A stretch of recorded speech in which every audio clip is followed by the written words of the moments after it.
How are you doing, folks? It's Martin from Gardens for Life. In this video we're going to just take a look around the garden, and I'm going to show you one of our new areas that we're going to install a Nordic Garden in as well.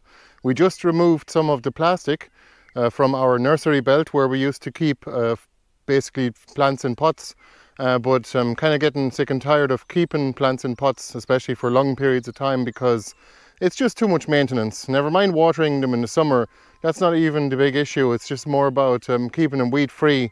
And when they do get weeds in them, they actually just are very difficult to remove. So I'm going to replace the whole growing system with a different method, basically just growing plants in the ground instead of pots, because it's just much easier to keep tabs on the weeds that way. Before we go on, I just want to let you know that we have a couple of workshops coming up. A homesteading workshop where we teach you how to grow food and how to preserve food, and keeping chickens, herbal remedies, home brewing, bit of backup power and lights as well. And we also have a new workshop coming up, and that is how to grow food using no-dig gardening. We'll teach you all about how to start your own plants from seed and cuttings, how to prepare the ground, and all about materials and maintenance and all the rest. So take a look at our website if you're interested in coming to one of our workshops here in Roscommon. We'd like to see some of you there.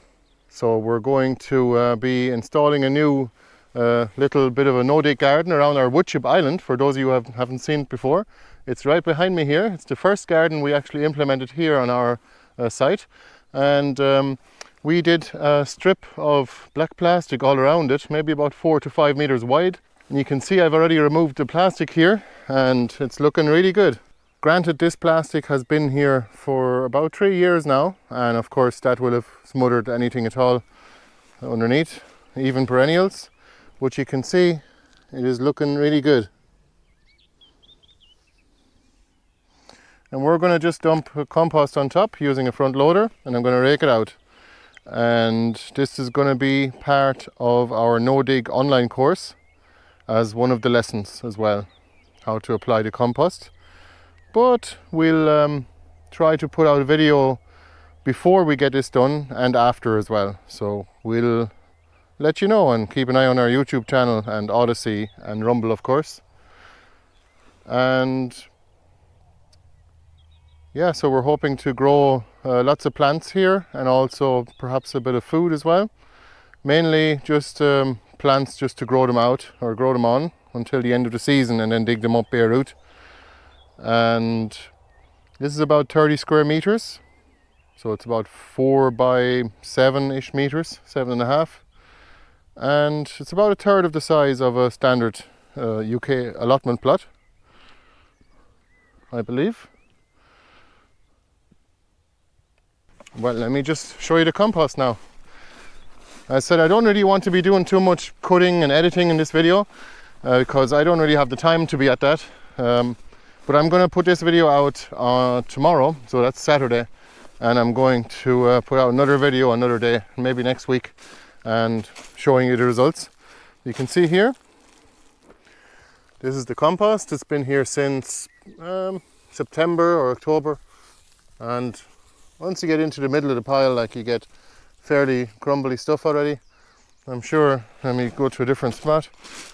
Once you get into the middle of it, you get soil that's ready to go, and you can see the worms are already in it. And I'm sure if you put it under the microscope, which we have done, you'll see lots of little critters and soil life. I'm sure there's plenty of bacteria too, although we can't see those with our microscope. It's not powerful enough for that. But if the soil life approves of the compost, well, then I approve of it, and I believe it's safe to eat the food that's grown from the compost. You can see that you get the odd weeds, but they're easy to put up. A bit of willow herb here. Don't like calling them weeds, really. They do have their function in the ecosystem, but you know, we don't need more of them because we have a whole field full next to our garden. Yeah, so we're going to bring this compost over to there using the front loader. Wow, the smell actually brought me over to this corner of the garden. Look at this. It's a lilac, and it's now taller than me. I grew it from a little cutting about 4 years ago, I believe. A little cutting like that. I just stuck it into a pot and then into the ground. And they do grow quite slowly, but they're totally worth growing. White lilac is also really nice. Let me just take a look here. Look at the new growth on our willow. For those of you who bought willow cuttings from us, check it out. From here all the way up to here already. So that's like maybe 3 feet, 3.5 feet of growth already. And look at the amount of them. Although this is our best performing willow tree in the whole garden. Not sure why. Maybe there's some sort of a ley line here or something like that. But it seems to do the best, even though it's not even planted straight into compost or lasagna garden bed.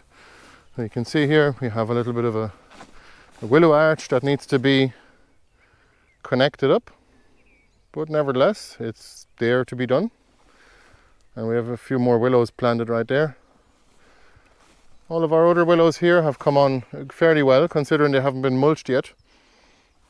But all the ones that have compost on them, so these ones actually have been planted in lasagna bed, and the growth rate is just immense. Remember what this garden looked like in the winter time? I'm pretty sure I showed you a little tour in the little tour that I made when it was all snow and ice here. But look, you nearly need a machete here. I actually went through here, came through with a shovel, and well, actually with a small little shovel, just to pull a few bits up along the path. A few nettle roots and that kind of thing. Look at the iced tea. Fantastic plant. Great for making wine and cordial and everything else. Oh, look who's there. Bianca's here. Hang on a second. Here's a white currant. It looks a bit like sycamore. Look at all the growth here. It's actually magical. This is actually not leek, believe it or not. It's an elephant garlic. And it's been planted here 2 years ago, or a year and a half ago. And it's its second season growing now, so let's see how that turns out. This is a motherwort. It's a beautiful flower to have in the garden. Also very useful for the medicinal herbalist. The grass has definitely got out of hand here in the middle part of the front garden, as you can see. This is a Szechuan pepper. It's growing slowly but surely.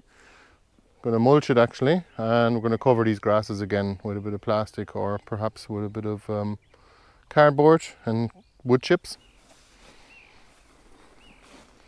These are chocolate mint. You know, I used to call the Moroccan mint the king of mint. Actually, the chocolate mint is just as good, and it has a bit of chocolate flavour as well. So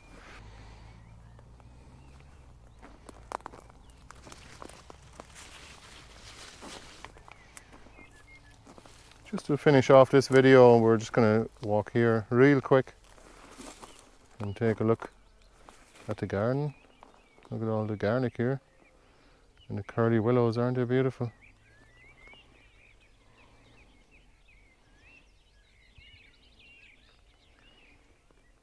And you can also see the shelter belt is growing about a foot a week at this stage, I'd say, nearly. Maybe 10 inches a week. These are the oriental poppy, the giant poppy. And they are huge. Look at that, my hand in comparison. All the hedge here has actually taken over again, and the grasses have grown quite a lot here. But I didn't really have much planted in this part of it. It's an apple tree here.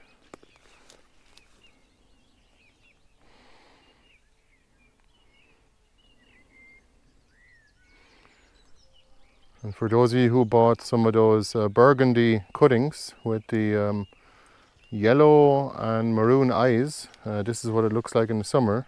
It's actually quite a decorative willow. It has very broad leaves too. So let's keep looking. It's a really nice giant poppy here. Perfect shape.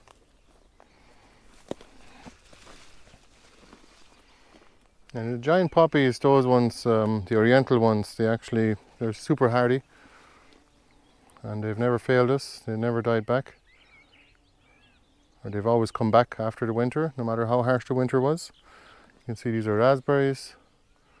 So we're going to finish the video here, and for those of you who are interested in learning more about no dig, take a look at our YouTube channel. We're also on Odyssey and Rumble as well. Those are YouTube alternatives. You can always check our website for the no dig course if you want to dive into depth more on the no dig front, and if you really want to learn all the ins and outs of what it's all about when you're doing no dig gardening, and how to do it actually, how to set it up and how to plant it up.